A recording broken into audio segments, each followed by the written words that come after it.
La Bibliothèque nationale de France. Les membres de l'Oulipo présentent à la BNF des lectures et créations originales. Ils consacrent cette saison au travers des hypermarchés. Après le frais et les spiritueux, ils s'attaquent au rayon surgelé. C'est ma pizza que je veux décongeler. J'y mets du curcuma, ma pipi, ma fournée. Oui, ma pizza, c'est en vue du dîner, avec un Coca-Cola, ma pipi, ma fournée.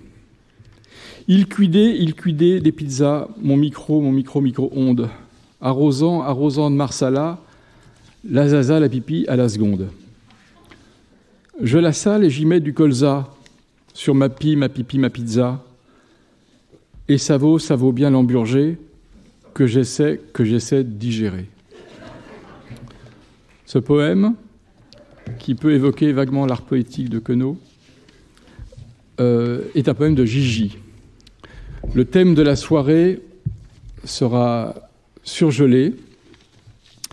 Et on va commencer par un... J'ai oublié les deux premières pages, je reviens. Je vais chercher les pages. Et je vais donc ralentir le rythme et en profiter pour annoncer que de ma gauche à ma droite, il y a Étienne Lécroard, Marcel Benabou,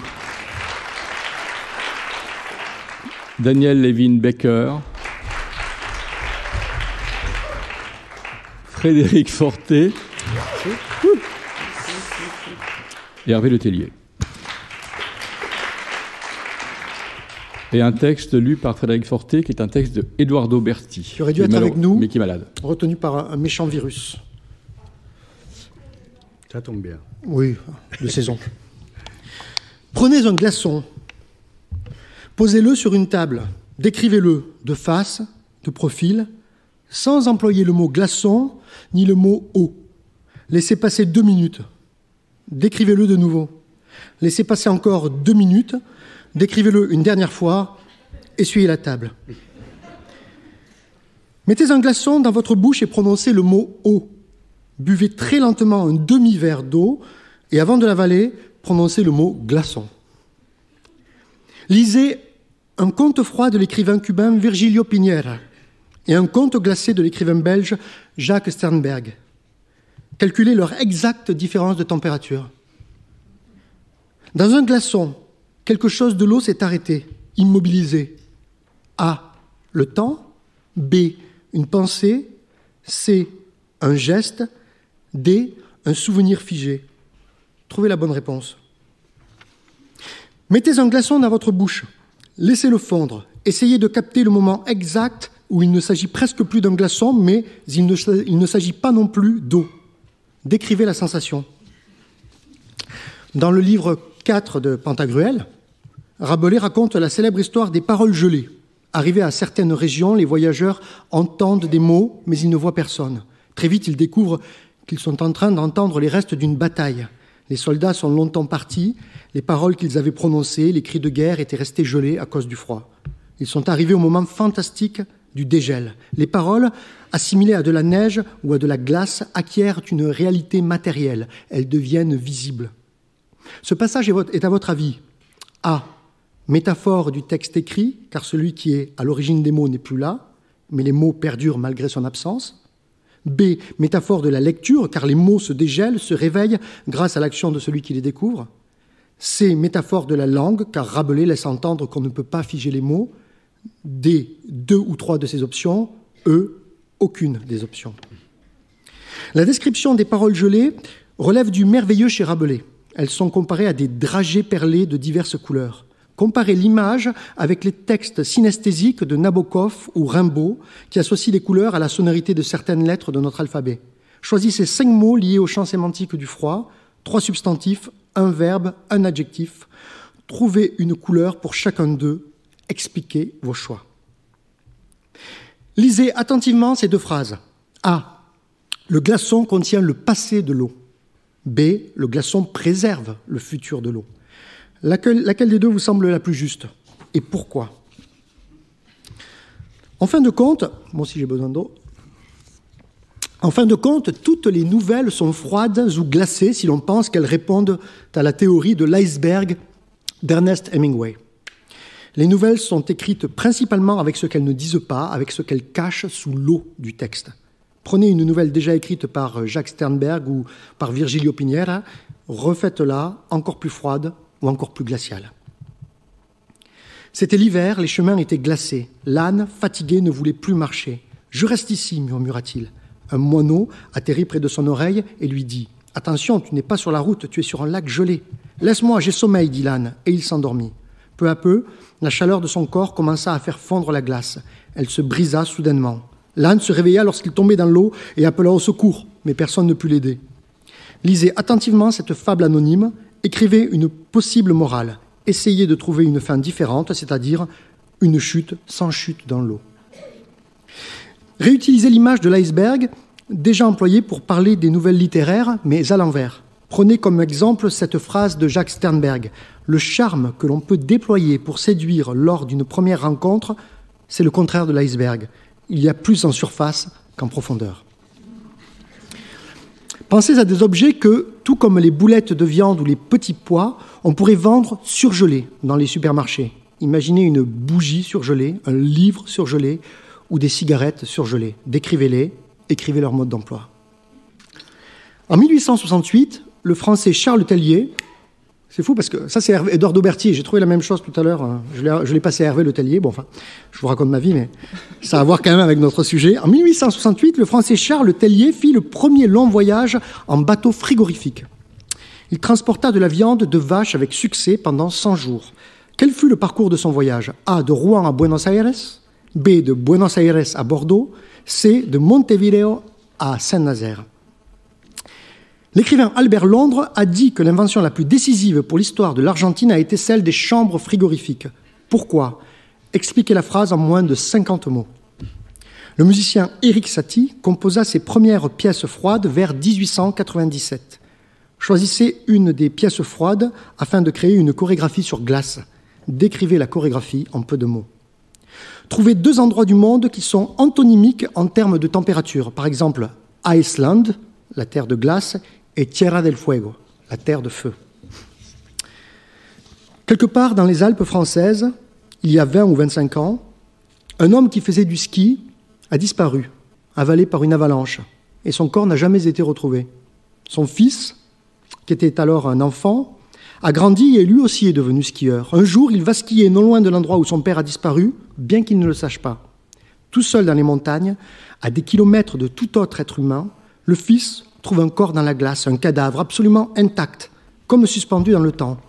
Bien sûr, le jeune homme s'arrête pour l'examiner, et en se penchant pour regarder le visage du cadavre, il a la nette et terrifiante impression de se regarder lui-même. Tremblant de peur, il regarde de plus près le corps, prisonnier dans la glace, et comprend que c'est son père. L'homme mort est encore jeune, il est maintenant plus jeune encore que son fils. Il y a quelque chose d'étrange et de terrible à être plus âgé que son propre père. Cette histoire fait partie A. du livre Contes glacés de Jacques Sternberg, B. du livre Contes froids de Virgilio Piñera, C. du livre Fantôme de Paul Auster. Revenez à l'exemple de l'Islande et la terre de feu. Si le nom terre de glace semble une acceptation de la froideur, terre de feu est-elle une rébellion? De la même manière qu'il y a le hockey sur glace, jouez avec l'hypothèse du football, le basketball ou le rugby sur glace. Écrivez les règles du jeu. Faites 4 glaçons de vos fluides. Un glaçon de sueur, un glaçon d'urine, un glaçon de larmes, un glaçon de sang. Comparez-les, décrivez-les.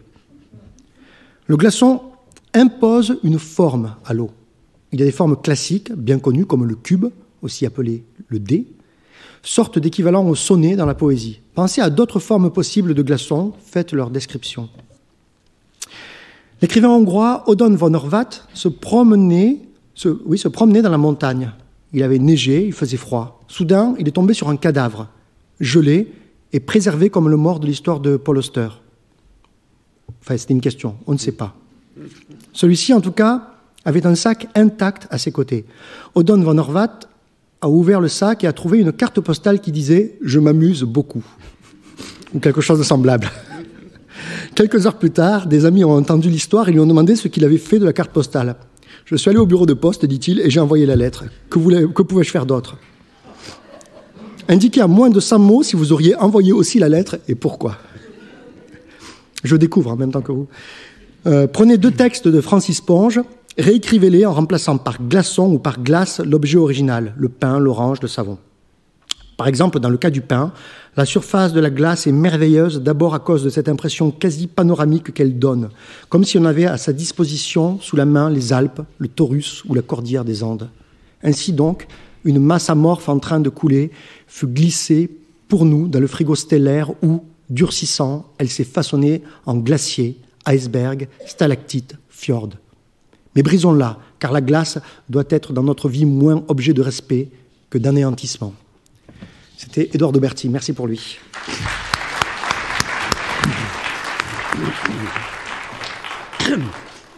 Quelques fragments de Inukshuk, qui est un livre que j'ai réalisé il y a des années avec Jean-Baptiste de Cavel chez les Inuits. Donc on atterrit à Iqaluit. On dit atterrir parce qu'il n'y a pas de mot pour un avion qui se pose sur la neige et sur la glace. Les Inuits auraient peut-être un mot à eux, tant la terre ici paraît rare. On atterrit, on est étonné, et l'on comprend que c'est pour cela qu'on est venu, pour être étonné. Le regard s'étonne de ces dizaines de petites baraques, de l'immensité de la toundra, de l'ampleur lointaine de l'horizon. La peau s'étonne du froid qui la saisit. Le nez s'étonne de l'odeur de la mer puissante qu'apporte le vent. C'est que Iqaluit veut dire beaucoup de poissons. 4000 personnes vivent ici. 4000 personnes, c'est une très grande ville et même c'est une capitale.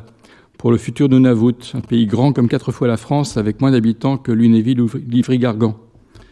La seule preuve qu'Iqaluit est une vraie ville, c'est qu'on y trouve une prison, avec sa quarantaine de condamnés pour usage de drogue, pour violence, souvent contre leurs femmes, ou pour viol. Le territoire inuit commence au-delà de la digue des arbres. Je commence à peine à comprendre ce que signifie cette phrase. Le seul bois qu'on connaisse ici est le bois flotté, porté par les courants et rejeté par la mer. C'est sous cette ligne des arbres que l'on trouvera des paysages et des paysans. Ces gens du pays qui, à force de socs, de semailles et de défrichage, ont construit et reconstruit sans cesse leur habitat. Dans la langue inupiaq, il n'y a pas de mot pour paysan. Il n'y a pas non plus de mot pour ce que nous appelons la nature. L'Inuit ne la domestique pas, car comment domestiquer ce qui ne porte aucun nom? L'inupiaq est une langue agglutinante. Agglutinante, j'ai trouvé le mot formidable, et je comprendrais qu'on devienne linguiste par amour de l'agglutination. Donc, dans les langues agglutinantes, un mot composé d'un radical, d'une addition affixe et d'une désinence peut à lui seul constituer une phrase complète. Les mots subissent de nombreuses flexions. Poursuivez mon ouvrage spécialisé, et il n'y a pas de verbe, mais des noms d'actions posés en position de suffixe. Les Inuits disent ainsi le fer de l'eau de l'homme pour un homme boit. Ça veut aussi dire je vais pisser. Question de contexte. J'ai gardé pour toi quelques préceptes d'éducation inuite. Observe tes parents, crois-les aveuglément, ne questionne jamais leur enseignement. Ici, l'enfant ne pose pas de questions. Questionner est une preuve d'immaturité. On ne donne pas d'ordre, pas de conseils. Le monde ne comporte pas d'instruction, la vie n'a pas de mode d'emploi.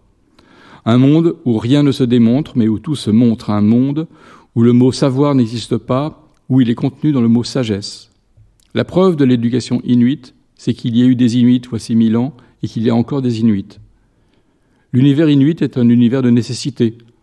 Ce qui compte s'appelle Atorksuk, ce qui est utile. J'ai lu à ce sujet une histoire édifiante. Lors de ses visites à une famille dans un igloo, un missionnaire aperçoit un petit garçon, malingre, apparemment mal nourri. Pris de pitié, il lui donne un couteau. L'enfant sourit faiblement et se met à jouer avec. Le père lui reprend et le donne à son fils préféré, plus fort, mieux nourri, qui saura en faire un meilleur usage. Atorksuk, ce qui est utile. Dans un dictionnaire pour rire qu'on m'a offert à la rubrique Esquimaux, il est écrit « Gens qui habitent dans de petites maisons en glace et qu'on voit à la télé quand il n'y a pas de film sur les gnous. » Je t'ai dit un jour que je te reparlerai du mot Inuk, un être humain ou simplement une personne. C'est le nom que les Inuits se sont donné lorsqu'on leur a demandé, et j'imagine qu'ils ont dû répondre aux explorateurs, « Mon nom est personne », ce qui se rappellera certainement une Iliade, un western ou au choix. je t'en prie, ne viens pas t'émerveiller sur la naïveté ou la pureté du concept. Nous avons bien appelé notre planète la Terre, mais tu verras, s'il y a des habitants sur Mars, ces imbéciles aussi auront appelé leur planète la Terre. Ce n'est donc pas du mot Inuk que je veux te parler, mais de ce qu'il devient au fur et à mesure de la vie. Le petit enfant se dit Inuliratak, personne récente. À 5 ans, il est Soruserk, quelqu'un d'utile. Adulte, il est Inuk, une personne complète. En vieillissant, il devient Inuturak, personne un peu usée. Et la personne une fois morte devient Inuyenerk, celui qui a été un humain. J'ai repensé à l'étymologie d'enfant qui ne parle pas. Et puis j'ai songé que vieux, chez nous, voulait bien dire usé, mais que nous en avions honte. Alors nous le remplaçons par 3e âge. Un type se fait happer la main par un ours. Il arrive à se sauver et parvient à l'hôpital. Là, il s'évanouit. Lorsqu'il se réveille, le médecin lui dit « Je suis désolé, nous avons dû vous couper le pouce et l'index. »« Ah, et je pourrais jouer du piano ?»« Ne vous en faites pas, » répond le médecin en lui tapant sur l'épaule. « J'ai déjà vu le cas, vous vous débrouillerez très bien. »« Ça alors, c'est formidable, » fait le type. « Je ne savais pas en jouer avant. » Je t'ai dit, je me souviens qu'Iraluit avait une prison. Aujourd'hui, on vient d'y emmener un homme qui en avait blessé un autre lors d'une rixe. Les marshals l'ont arrêté, il portait des menottes. Les Inuits ne connaissaient pas la prison. Les chamans veillaient toujours à rétablir l'harmonie. Il n'y avait pas de condamnation, les Inuits pardonnaient et réintégraient. On m'a demandé à quoi servait la prison. Je n'ai pas su répondre. Je m'en suis tiré par une pirouette en rappelant l'homme le plus inquiet dans une prison, c'est le directeur. Ici, on ne prend pas froid. Autrefois, dans l'igloo, je te l'ai dit, les enfants jouaient nus. Le froid n'est pas un ennemi, c'est un stimulant. Sais-tu d'ailleurs seulement ce qu'est la maladie pour les Inuits ? La maladie du corps, c'est d'abord la chaleur. Ils ne disent pas « où as-tu mal ?», ils disent textuellement « par quelle route de ton corps la douleur passe-t-elle pour que tu souffres ?» Ils disent « la maladie te ressemble et me ressemble lorsque nous voyageons en traîneau ou en avion. Elle voyage en nous. Par eau en passant par les veines, par air en passant par les poumons, et par tout le corps qui est comme la terre. Elle vient de l'extérieur, de quelque part, elle passe par quelque part et va à l'intérieur pour quelque chose. Elle est un artisan habile qui se cache pour travailler. Les Inuits sont rejoints par la maladie. La santé est un bien qui leur a été volé, et lorsqu'ils sont guéris, c'est que le corps retrouve son ordre après avoir été abîmé. Prends bien tes médicaments tout de même. Agagouk, le fils d'Atia, a été renvoyé de l'école pour une journée. Sa mère l'a envoyé dans sa chambre, mais il s'est sauvé par la fenêtre. Aujourd'hui, m'a expliqué Atia, les enfants inuits sont encore élevés dehors. Dès qu'ils sont enfermés dans un lieu confiné, ils sont incapables de se concentrer. L'école leur apparaît comme une prison et l'échec scolaire des garçons est général. Ce qui m'a étonné est la réaction des femmes âgées. Elles n'accusent pas l'école, non. Elles regrettent d'avoir éduqué les enfants dans des conditions qui ne leur permettent pas de s'exprimer. Elles me demandent si, en France aussi, les enfants avaient du mal à l'école. Je viens d'apprendre sur les Inuits une chose étonnante. Il paraît que les garçons reçoivent à la naissance le nom d'un de leurs ancêtres. Mais un garçon peut recevoir le nom de sa grand-mère ou une fille celui de son grand-père. Le garçon sera alors appelé maman par sa propre mère, tandis que sa mère l'appellera, tandis que lui appellera sa mère ma fille. On lui apprendra tout ce que doit savoir une fille, coudre, tenir la maison. Il ne deviendra un homme que lorsque, justement, il deviendra un homme. J'ai beau tourner la chose dans tous les sens, je ne peux rien en penser. Tout ce qui me vient, c'est comme un garçon, j'ai les cheveux longs, comme un garçon, je porte un blouson, comme un garçon, j'ai un pantalon. Voici quelques années, un blanc a passé commande d'un jeu d'échecs à un sculpteur d'ivoire. Lorsque le jeu est arrivé, aucune pièce n'était semblable à une autre. C'est-à-dire que aucun pion ne ressemblait à aucun autre pion, et chaque cavalier, chaque tour était unique. Le blanc a demandé au sculpteur le pourquoi de la chose. Il lui a dit qu'il ne pouvait pas jouer avec cela. L'Inuit lui a répondu qu'il était impossible de savoir à l'avance la forme des pièces, puisque les pièces étaient déjà présentes dans l'ivoire, avec leur forme. J'aime bien cette idée que les formes ne font qu'attendre, prisonnières de la gangue, leur libération.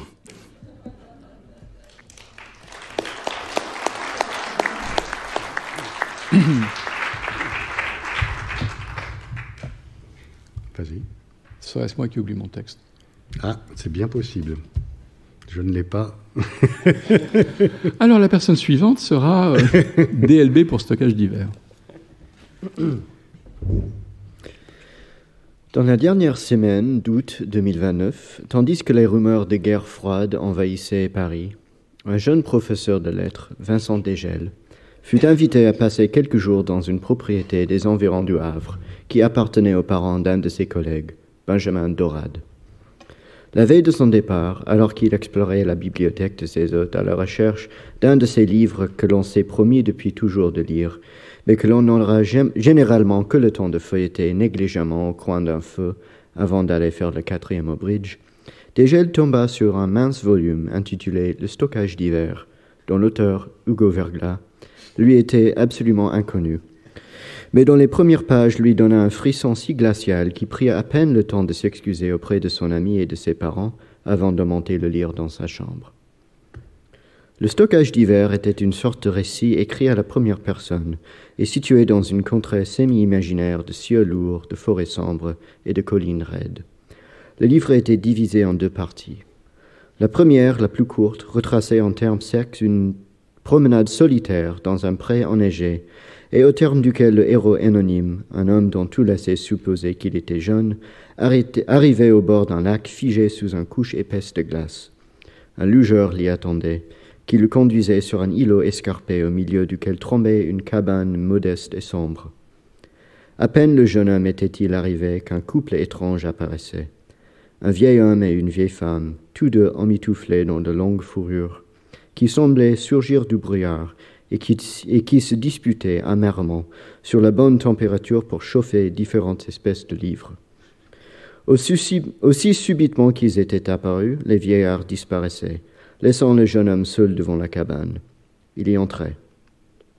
La façon dont elle était meublée était mi-bibliothèque, mi-coin cuisine. Plusieurs étagères contenant des livres de toute taille et de toute couleur, une échelle, un fauteuil en cuir, une table, une chaise, un réfrigérateur-congélateur et un grand four, soit antique, soit futuriste. Son ventre gargouillant, le jeune homme ouvrait le frigo. Vide.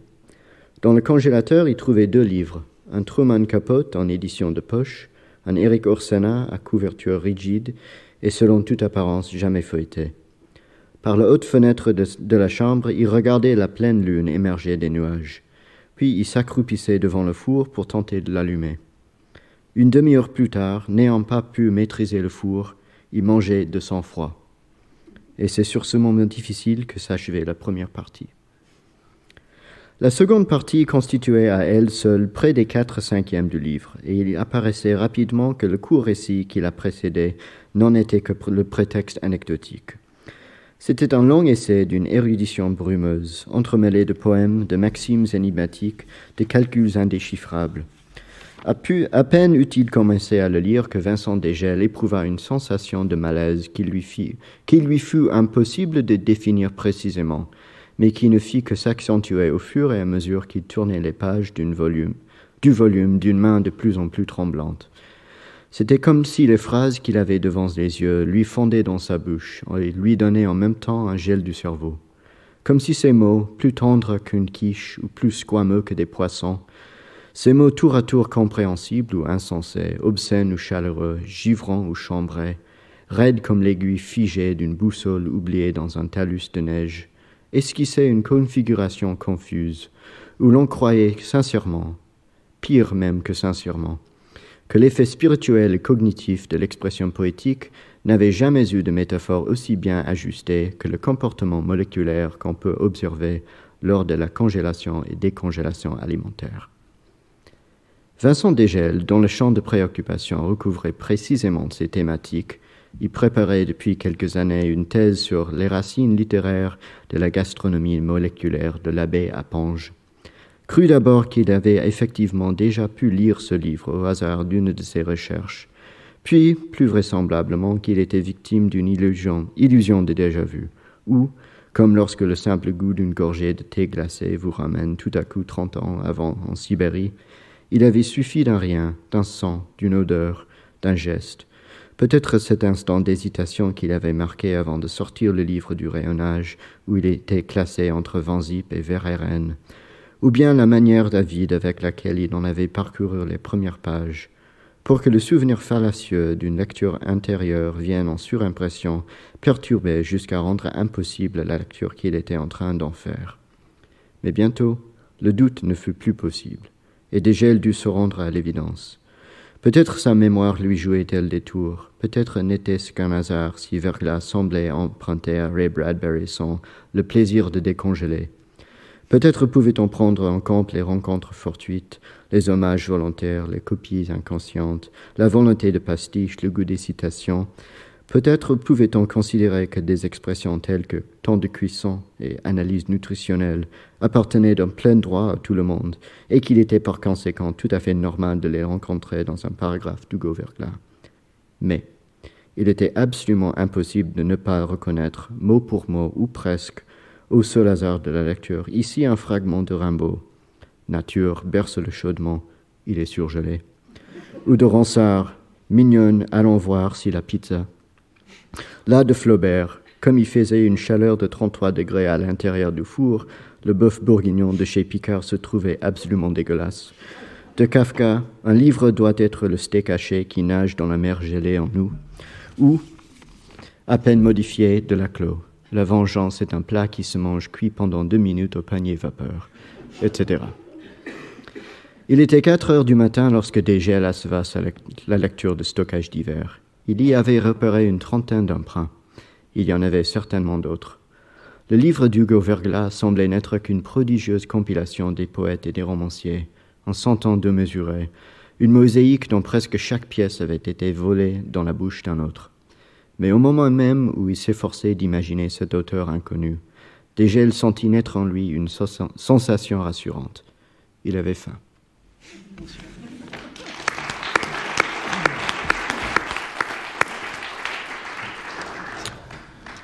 Trop peu de gens le savent, mais à son petit déjeuner, le dessinateur Étienne Lécroard prend toujours 2 toasts qu'il couvre de beurre, puis de confiture. Un matin, en contemplant longuement une tranche carrée de pain blanc qu'il allait insérer dans son grille-pain, lui est venue une question qui aurait pu paraître saugrenue à d'autres et que nous formulerons ainsi. Qu'arriverait-il si on plaçait une case de bande dessinée dans un grille-pain, suivie très vite d'une autre? Qu'est-ce qui pourrait être au récit et au personnage ce que la chaleur du grill est au pain?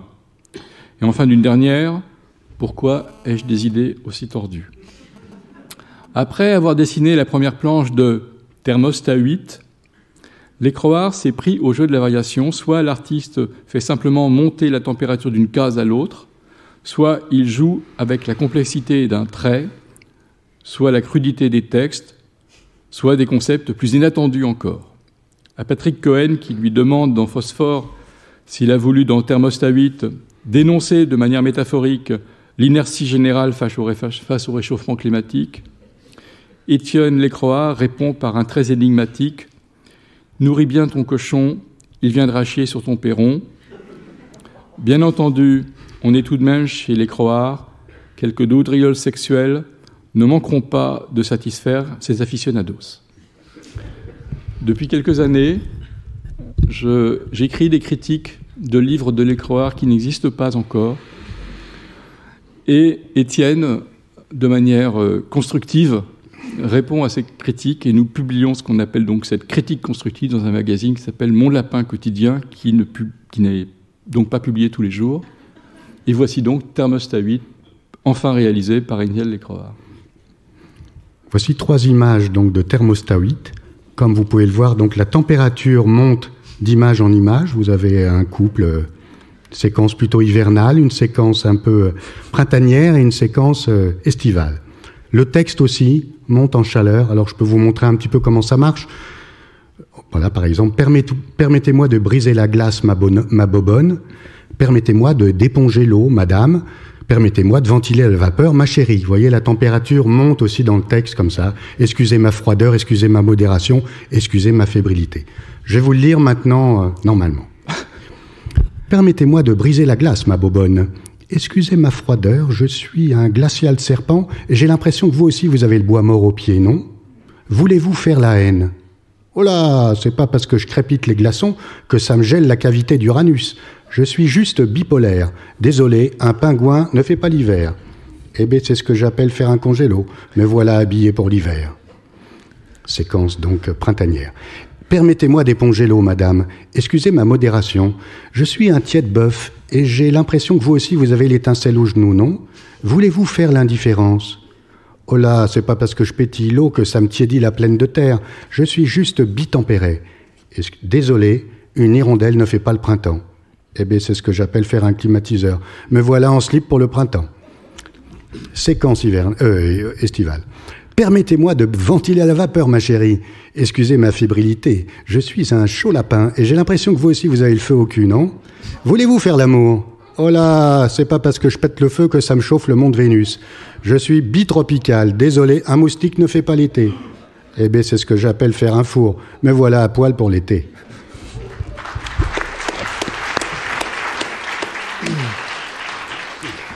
Alors, vous savez sans doute que quelque chose qui est très important pour les surgelés, c'est la chaîne du froid. Hein. Il s'agit de la préserver jusqu'au dégel définitif.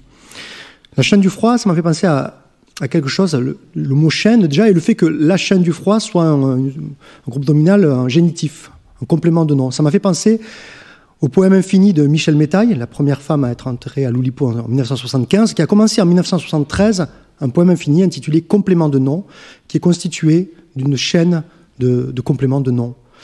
J'ai écrit un texte, pas infini, mais qui reprend vraiment stricto sensu la forme inventée par Michel Métaille. Ça s'intitule donc La chaîne du froid. La chaîne du froid, du canard, de la clarinette du concerto de Mozart. Le maillon de la chaîne du froid, du canard, de la clarinette du concerto. La résistance du maillon de la chaîne du froid, du canard, de la clarinette. Le réseau de la résistance du maillon de la chaîne du froid, du canard. Le chef du réseau de la résistance du maillon de la chaîne du froid. L'arrestation du chef du réseau de la résistance du maillon de la chaîne. Le motif de l'arrestation du chef du réseau de la résistance du maillon. La répétition du motif de l'arrestation du chef du réseau de la résistance. La générale de la répétition du motif de l'arrestation du chef du réseau. Le mécano de la générale de la répétition du motif de l'arrestation du chef. L'emploi du mécano de la générale de la répétition du motif de l'arrestation. Le pôle de l'emploi du mécano de la générale de la répétition du motif. L'hiver du pôle de l'emploi du mécano de la générale de la répétition. La mode de l'hiver du pôle de l'emploi du mécano de la générale. Le défilé de la mode de l'hiver du pôle de l'emploi du mécano. La fanfare du défilé de la mode de l'hiver du pôle de l'emploi. La musique de la fanfare du défilé de la mode de l'hiver du pôle. La partition de la musique de la fanfare du défilé de la mode de l'hiver. Le la de la partition de la musique de la fanfare du défilé de la mode. Le mineur du la de la partition de la musique de la fanfare du défilé. Le détournement du mineur du la de la partition de la musique de la fanfare. L'art du détournement du mineur du la de la partition de la musique. L'enfance de l'art du détournement du mineur du la de la partition. La protection de l'enfance de l'art du détournement du mineur du la. Le gilet de la protection de l'enfance de l'art du détournement du mineur. Le jaune du gilet de la protection de l'enfance de l'art du détournement. La grève du jaune du gilet de la protection de l'enfance de l'art. Le mouvement de la grève du jaune du gilet de la protection de l'enfance. La répression du mouvement de la grève du jaune du gilet de la protection. La politique de la répression du mouvement de la grève du jaune du gilet. L'homme de la politique de la répression du mouvement de la grève du jaune. Le droit de l'homme de la politique de la répression du mouvement de la grève. La réfutation du droit de l'homme de la politique de la répression du mouvement. La forme de la réfutation du droit de l'homme de la politique de la répression. Le pic de la forme de la réfutation du droit de l'homme de la politique. Le midi du pic de la forme de la réfutation du droit de l'homme. Le démon du midi du pic de la forme de la réfutation du droit. La salsa du démon, du midi, du pic, de la forme, de la réfutation. L'épice de la salsa, du démon, du midi, du pic, de la forme. Le feu de l'épice de la salsa, du démon, du midi, du pic. La morsure du feu de l'épice de la salsa, du démon, du midi. Le sang de la morsure du feu de l'épice de la salsa, du démon. La peur du sang de la morsure du feu de l'épice de la salsa. Le salaire de la peur du sang de la morsure du feu de l'épice. La baisse du salaire de la peur du sang de la morsure du feu. Le record de la baisse du salaire de la peur du sang de la morsure. l'enregistrement du record de la baisse du salaire de la peur du sang, le disque de l'enregistrement du record de la baisse du salaire de la peur, le lanceur du disque de l'enregistrement du record de la baisse du salaire, le dopage du lanceur du disque de l'enregistrement du record de la baisse, le fléau du dopage du lanceur du disque de l'enregistrement du record, le maniement du fléau du dopage du lanceur du disque de l'enregistrement, l'apprentissage du maniement du fléau du dopage du lanceur du disque, le stage de l'apprentissage du maniement du fléau du dopage du lanceur, la stagiaire du stage de l'apprentissage du maniement du fléau du dopage, la photocopieuse de la stagiaire du stage de l'apprentissage du maniement du fléau, le papier de la photocopieuse de la stagiaire du stage de l'apprentissage du maniement, le stock du papier de la photocopieuse de la stagiaire du stage de l'apprentissage, la coque du stock du papier de la photocopieuse de la stagiaire du stage,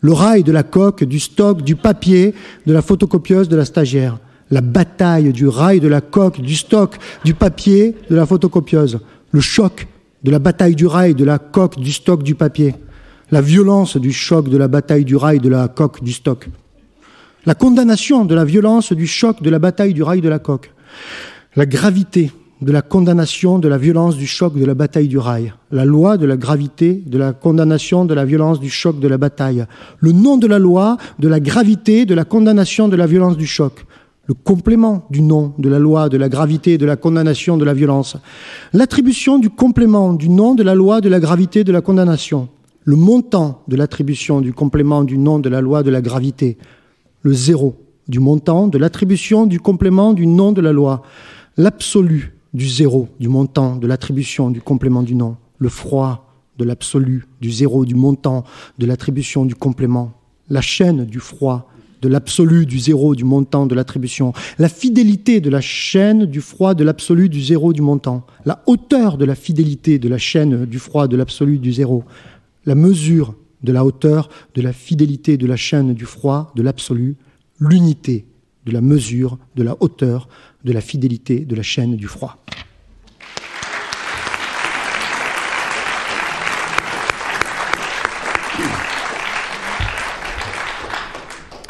Je fais depuis quelque temps des logoralies alphabétiques et dessinées, et je vais donc en projeter un. L'image arrive, voilà.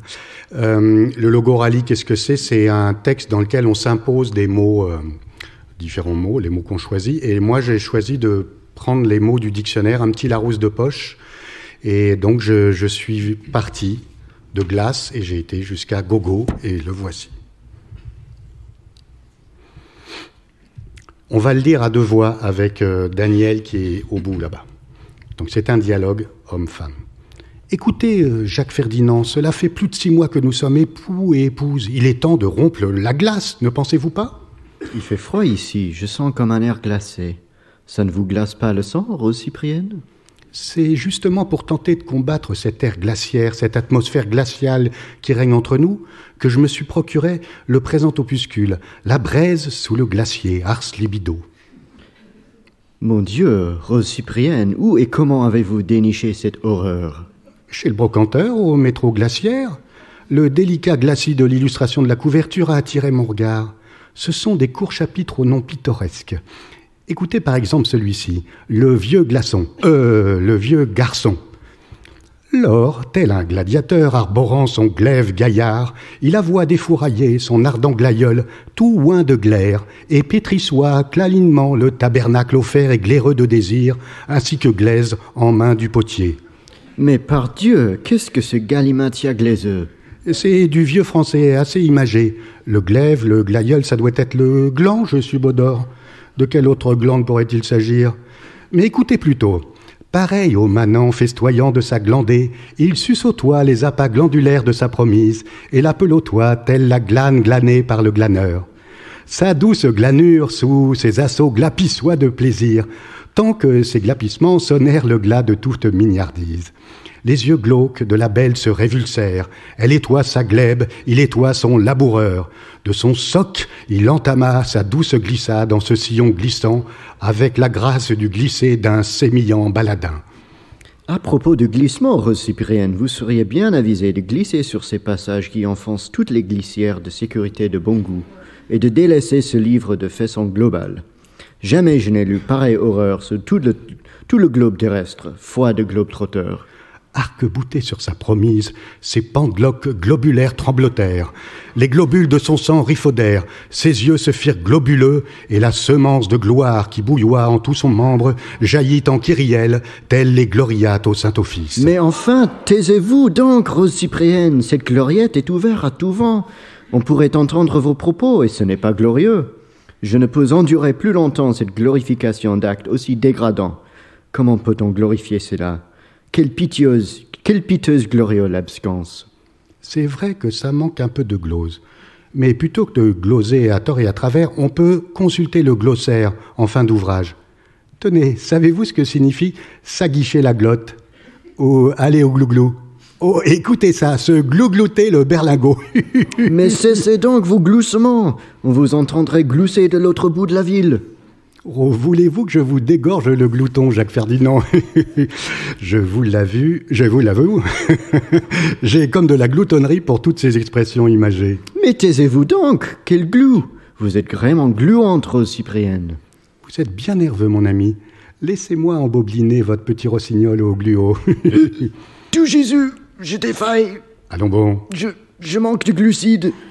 Je dois prendre mes biscuits enrichis en glucose et sans gluten pour rééquilibrer mon taux de glycémie. Il me faut de la glycérine. Attention, Jacques Ferdinand, vous piétinez la glycine. On manque de glycogène dans la famille. C'est héréditaire. Déjà, mon bisaïeul, Elphéas Théodore, celui qui étudiait la glyptique antique, en manquait. Tu parles de gnangnan. Ça, vous n'avez pas une santé de gnesse dans la famille. Ça expliquerait peut-être, Jacques Ferdinand, votre gnocchi en panade, comme on dit dans ce livre. Hein? Vous avez plutôt le gnome indolent en ce moment. Faut-il invoquer Priape pour raffermir un peu votre gnomon avachi? Mais quel est ce gnosticisme? Je n'ai pas besoin de pratique gnostique pour retrouver ma vigueur. Je vous l'ai dit tout le go. J'étais Gaule dans ma jeunesse, je vous rappelle. Oui, eh bien moi, j'ai le gobelet vide. Ça fait 6 mois que mon gobe-mouche n'a rien gobé. Il aimerait se goberger. 6 mois? Vous me prenez donc pour un gobeur? Ah, vous allez voir si je suis un godeluro. Attention, ma robe, Jacques Ferdinand, elle va goder. Tiens, je vais te l'emplir, ton godet. À rabord. Faut pas me prendre pour un godiche. Tu la sens, ma godille, hein? Tu la sens? Je ne sais pas, godiller, peut-être? Tiens, tu vas le prendre, ton godillot, je t'assure. Grand Dieu, Jacques Ferdinand, vous avez le gaudron bien renflé. Et le goéland, garde à vous. Faites cingler votre goélette jusqu'à mon goémo, mon gogo. Et à gogo.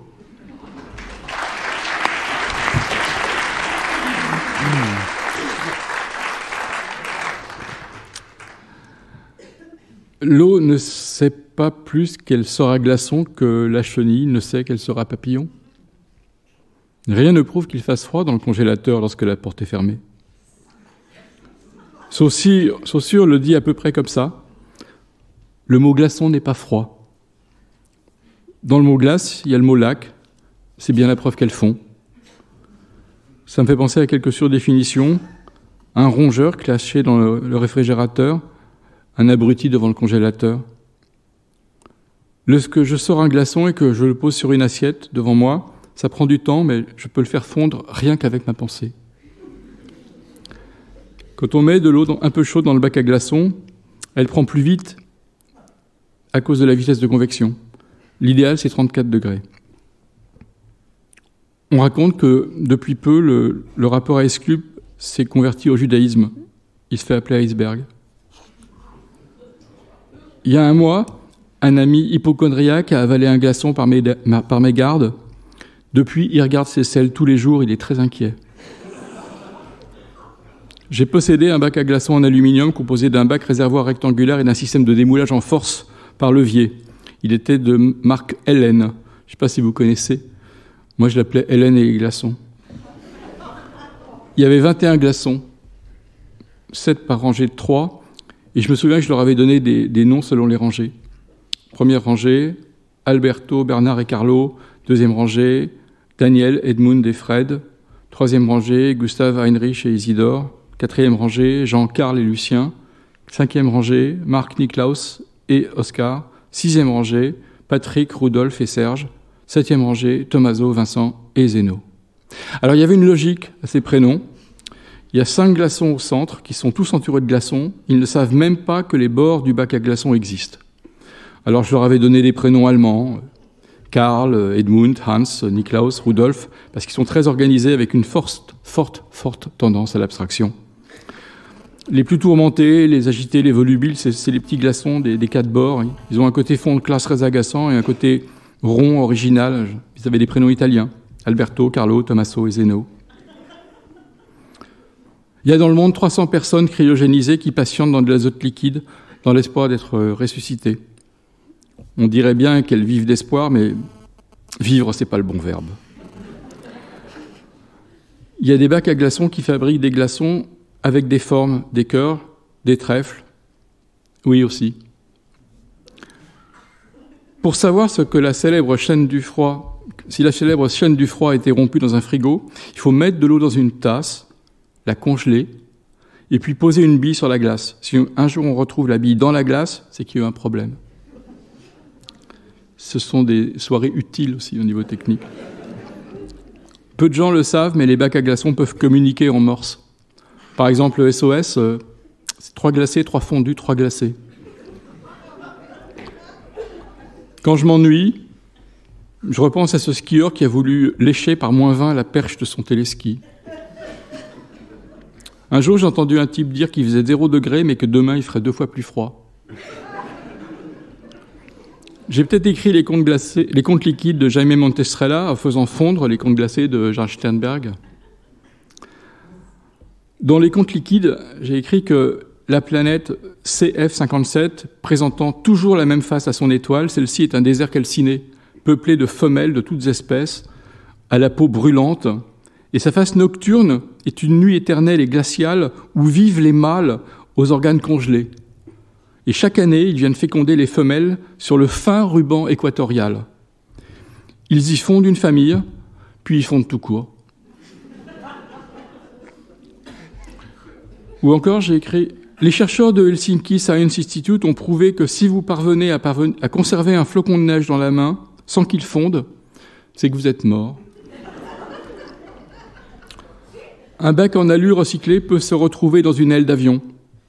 Il a une petite chance de recroiser une goutte d'eau qu'il a eue autrefois comme glaçon. Une aile d'avion peut aussi se retrouver recyclée en bac à glaçons, mais c'est une déchéance sociale. Et enfin, lorsque je place une pizza surgelée dans le congélateur, je repense tout le temps à ce chef du rayon surgelé qui s'est présenté à moi comme le chef des surgelés.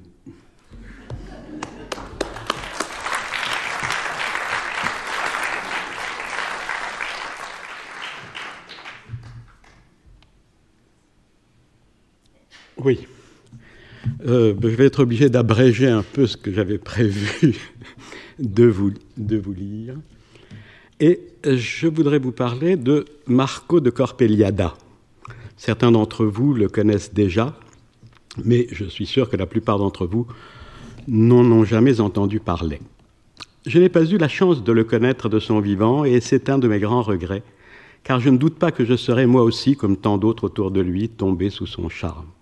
C'est en lisant le journal intime de mon cousin Raphaël, qui fut longtemps son compagnon de chambre à l'hôpital Sainte-Anne, que j'ai découvert cette étonnante personnalité et sa singulière histoire. Ce journal commençait par quelques remarques plutôt acerbes et désenchantées sur son expérience toute neuve de l'hôpital psychiatrique. Et puis, dès la deuxième ou troisième page, il éprouvait le besoin d'évoquer son compagnon, Marco de Corpeliada, comme une des rencontres qu'il avait le plus marquées.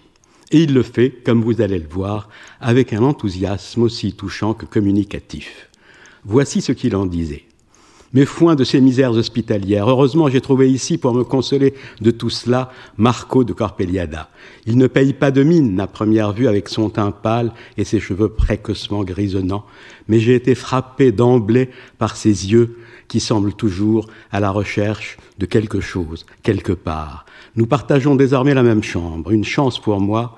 Entre nous, l'entente a été immédiate. Dès les premiers mots échangés, nous avons découvert, attendris, nos racines communes, notre cher Maroc. Nous avons exactement le même âge et à quelques dizaines de kilomètres près, nous aurions pu fréquenter la même école, le même lycée, bref, être des amis d'enfance. Ou plutôt, dans un élan mutuel irrésistible, nous décidons tout aussitôt que nous le sommes, amis d'enfance, et plus que cela encore, frères jumeaux, ou plutôt gémeaux. Oui, il préfère ce mot un peu archaïque, parce qu'il est le quasi-équivalent phonétique de j'aime mot. Et c'est cela qui a favorisé notre intimité, notre amour commun pour tout ce qui touche aux mots. Chez lui, cela a pris les dimensions d'une véritable passion. On n'hésite pas à parler ici, à son sujet, d'addiction, ce qui le laisse d'ailleurs de glace. Il m'a dit un jour en riant, « Tu sais, Gémeaux, je dois beaucoup, presque tout aux mots. C'est grâce à eux que j'ai pu trouver ma voie. Ils sont pour moi de véritables armes. » Et c'est un plaisir de le voir à l'œuvre. Tout lui est bon et à tout moment, en toutes circonstances. Je n'en finirai pas s'il fallait tout citer. Ainsi, pas plus tard qu'hier, il n'a pas hésité à apostropher notre brave aumônier. Un conseil, camarade, si votre ami Jésus revenait sur terre, il faudrait lui suggérer de refaire au plus vite le coup des noces de Cana.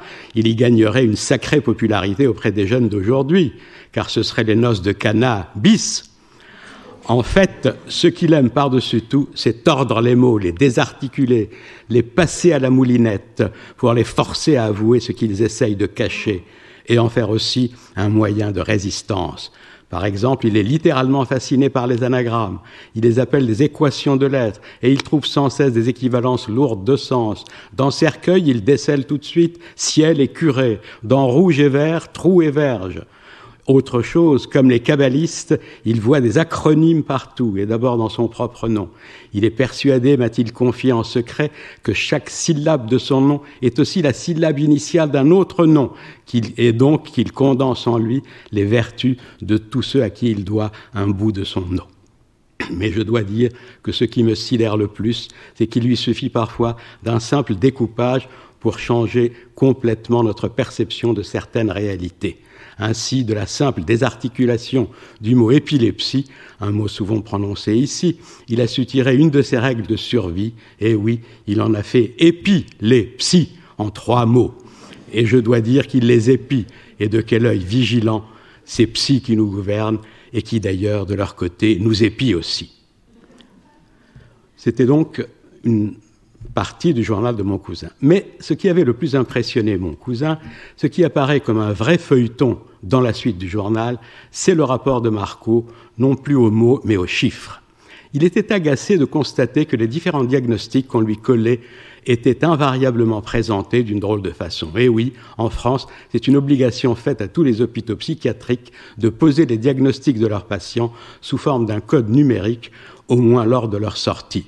Cela se fait suivant une nomenclature qui nous vient des États-Unis et qui est rassemblée dans un manuel qui s'appelle le DSM, Diagnostic and Statistical Manual of Mental Disorders, manuel diagnostique et statistique des troubles mentaux. Et puis un jour, il a eu comme une illumination. Il faut dire que chaque fois qu'il quittait l'hôpital, il avait l'habitude de faire ses courses par téléphone en commandant des plats surgelés de chez Picard.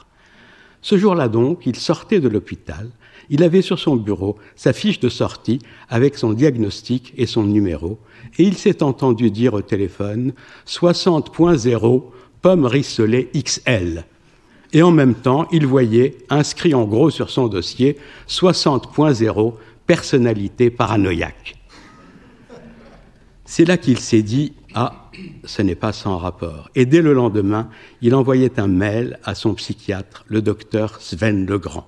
« Cher docteur Sven, je viens de saisir pourquoi la logique du DSM-4, et donc celle des diagnostics et étiquettes que l'on m'a collées, me gênait.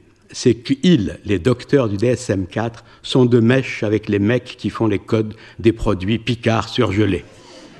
Ils utilisent les mêmes codes. J'ai l'habitude des catalogues Picard où j'achète toujours les mêmes produits vu que j'aime pas sortir faire des courses et dès que je mange un truc une fois, je continue à en manger pendant des semaines. J'ai vu que les 3 derniers chiffres des catalogues et les 3 premiers chiffres du DSM sont les mêmes. Je vous donne quelques exemples. 20.1, schizophrénie catatonique continue, crevette rose entière cuite. 25.0, trouble schizoaffectif type bipolaire, 2 pissaladières, oignons, fromage, anchois. 42,0, trouble obsessionnel compulsif, carottes en bâtonnet cuites à la vapeur. 45,0, somatisation, moules en coquille. 41,1, anxiété généralisée, pizza 3 fromages. 52,5, vaginisme, sauté de veau. 60,0, personnalité paranoïaque, pomme rissolée XL. 65,4, pédophilie, poirier mousse de vanille avec morceaux. 90,9, hyperactivité, accès aux noix. J'ai pris des exemples au hasard, mais vous savez comme moi que le hasard n'existait pas. Et ce n'est pas pour des prunes que moule en coquille correspond à somatisation ou sauté de veau sans os à vaginisme et qu'un trouble bipolaire renvoie à 2 pissaladières, non? Bon, je m'arrête là. Je voulais absolument vous faire part de cette découverte qui va sans doute changer beaucoup de choses en psychiatrie et sans doute aussi dans ma vie. Cela me donne beaucoup de travail. Je vous raconterai lors de notre prochain groupe. À bientôt donc, votre très reconnaissant Marco D. Je vais m'arrêter ici. Bah oui. Non. Hein, on a le temps, on n'a pas pu le temps. Ah bon. Alors, on voit qu'il conçoit cette mise en relation par le biais des chiffres du DSM et du catalogue des surgelés comme une nouvelle forme de résistance. Mais ce n'est qu'un premier pas. Marco de Corpilada ne s'est pas arrêté là. S'il s'était arrêté à cette trouvaille, si savoureuse soit-elle, sa réputation n'aurait probablement pas franchi les grilles de l'hôpital Sainte-Anne. Et si je suis là pour parler de lui ce soir, c'est parce que Marco va pousser son acte de résistance bien au-delà par une série d'initiatives de plus en plus hardies. Dans un premier temps, il va donner une forme matérielle à sa trouvaille. Comment? Par la fabrication d'un objet, un mètre sur lequel vont être reportées les correspondances qu'il a découvertes. Un mètre, mais pourquoi? Parce qu'il s'est aperçu, à juste titre, qu'il y a 1000 cases possibles, de 0 à 999 dans le DSM, comme dans le catalogue des surgelés, et 1000 millimètres sur un mètre. Et c'est ainsi qu'il invente le schizomètre. Il va fabriquer de petites étiquettes sur lesquelles sont imprimées certaines des correspondances et il va soigneusement coller ces étiquettes à leur place exacte sur le mètre au millimètre près. Par exemple, à 50,0, c'est-à-dire au milieu même du schizomètre, on va trouver anorexie mentale, anorexia nervosa, qui correspond à champignon de Paris émincé, le sac de 1 kg. En 52,0, baisse du désir sexuel va évidemment avec 2 papillotes de dos de merlu paprika. Et en 52,4, l'éjaculation précoce correspond à côte échine, pièce de 140 grammes environ. Tout près de là, en 52,5, c'est le vaginisme qui, comme on l'a déjà vu, correspond à sauté de veau sans os. Et en 63,1, c'est la pyromanie qui correspond à poulet à l'indienne. Et c'est à ce moment-là qu'il va faire un pas de plus, dont le journal de mon cousin rend compte avec un certain émerveillement. Je viens enfin de comprendre une chose importante concernant Marco. Sa caractéristique principale, décidément, est son aptitude à faire les rapprochements les plus inattendus, les plus improbables. J'irais jusqu'à dire qu'il est saisi par le démon de l'analogie, comme dit Mallarmé. Il n'aime pas trop parler de son passé, et malgré notre proximité, il n'a jamais consenti à me révéler quelle formation il avait reçue, sinon qu'il avait entamé au Maroc de vagues études de médecine. Mais je constate chaque jour qu'il a une culture étonnamment vaste, qui embrasse en vrac la littérature, la philosophie, la musique, la gastronomie, le cinéma. Et il est persuadé qu'il y a du sens partout, qu'il y a donc un ordre supérieur. Et il est constamment à la recherche de l'unité cachée, du principe unifiant qui relie tous ces domaines apparemment si éloignés. Et c'est comme ça qu'il a fini par retrouver l'intuition fondamentale de Pythagore et de toute la tradition pythagoricienne, relayée aujourd'hui par tous ceux qui élaborent sans cesse de nouveaux modèles mathématiques, à savoir que tout ici-bas est nombre, que les nombres sont les principes des choses. C'est justement cela qui va lui permettre de procéder en quelque sorte à l'extension du domaine de la lutte. Animé par le souci d'aller toujours plus loin dans sa quête, il comprend que la démarche qu'il a menée à la confection de ses premiers schizomètres a vocation à être étendue à d'autres domaines, à être universalisée. Il va donc multiplier les rapprochements de la classification DSM avec d'autres classifications qui vont donner naissance à autant de nouveaux schizomètres. Il ouvre ainsi la voie à une nouvelle et paradoxale forme d'art contemporain, l'art brut conceptuel, dont il est pour l'instant l'unique représentant. Je m'arrête là.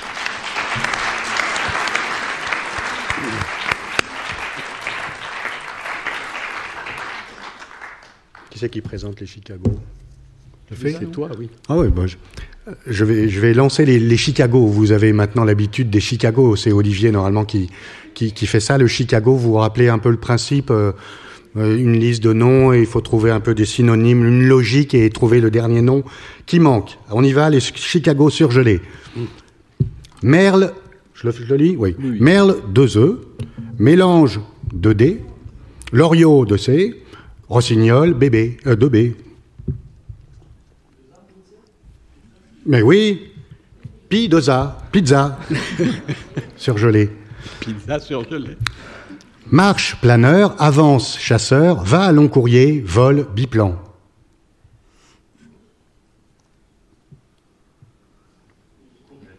Bien sûr, courgette. Toujours surgelé. Hein. Toujours surgelé. Magnifique chapitre, savoureuse page, délicieux paragraphe, élégante phrase.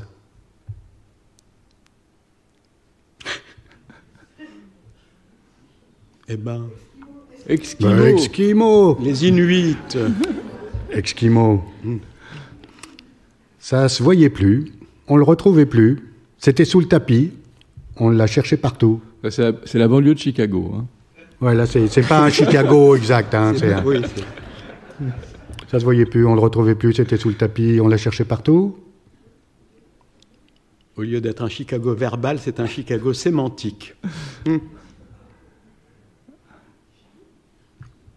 Non? Si ça se voyait plus, c'était... Sémantique. Ouais. Non. Pas loin. Non. Hein? C'était caché. C'était caché. On complique un peu. Peinture, oups, utérus. Sculpture, ips, trompe. Musique, burp, vagin. Poésie, oirk, gonade.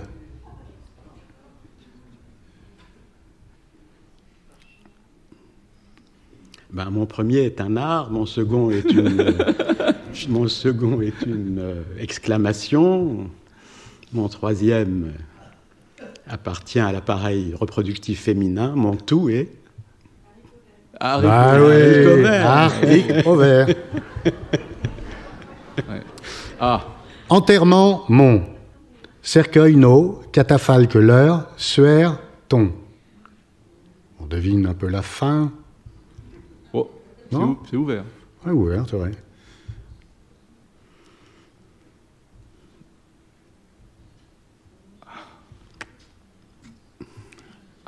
Ça a à voir avec la mort. Oui, qu'est-ce qu'il y a à voir avec la mort?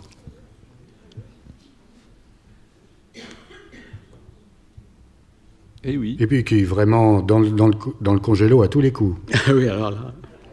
Glaçon. Mais oui, glaçon. Ouais. Agneau, 6 fils. Oh, oui. Porcelet, 5 gaillards. Poulain, 4 garçons. Poussin, 3 mecs. On voit qu'on diminue. Non. Ça, de quelque chose. Hein? C'est toujours un peu approximatif. C'est très approximatif, ça. Mais ça se prononce comme ça lorsqu'on en a pris. Voilà, bon. Un petit animal. Veau de gars. Veau de gars. Oui, hein, voilà, approximatif. Hein. Ouais. Mitaine, soprano. Moufle, alto. Manchon, ténor. Manicle, baryton. Gambas. Oui, gambas. Est-ce qu'il en reste? Oui, un dernier. Poule, strike. Macaque, hoc. Poussin, boule, orang-outan, hic. Chapon, gouttière, chimpanzé, huc. œuf, sper. Gorille, donc. À la place de donc, lisez onc. Onc. Onc. Excusez-moi, ça s'est corrigé tout seul. Coquille Saint-Jacques. Bravo. Coq, qui, singe, hack. Bravo. Et voilà. C'est tout. Les annonces. Vous venez d'écouter un podcast de la Bibliothèque nationale de France. Retrouvez les conférences, rencontres et créations de la BNF sur toutes les plateformes de podcast ainsi que sur le site bnf.fr.